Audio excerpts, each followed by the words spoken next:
Ang pangalawang paglalakbay ni Pablo bilang misyonero. Nagpatuloy sina Pablo sa paglalakbay sa Derbe at Listra. May tagasunod ni Jesus doon sa Listra na ang pangalan ay Timoteo. Ang kanyang ina ay Hudyo at mananampalataya rin, pero ang kanyang ama ay Griego. Ayon sa mga kapatid doon sa Listra at sa Iconium, si Timoteo ay mabuting tao. Gusto ni Pablo na isama si Timoteo, kaya tinuli niya ito para walang masabi ang mga Hudyo laban kay Timoteo. Dahil ang lahat ng Hudyo na nakatira sa lugar na iyon ay nakakaalam na Griego ang ama nito.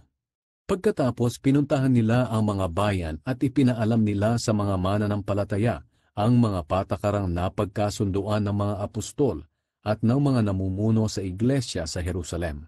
Sinabihan nila ang mga mananampalataya na sundin ang mga patakarang ito, kaya lalong tumibay ang pananampalataya ng mga iglesia at araw-araw ay nadadagdagan pa ang bilang ng mga mananampalataya.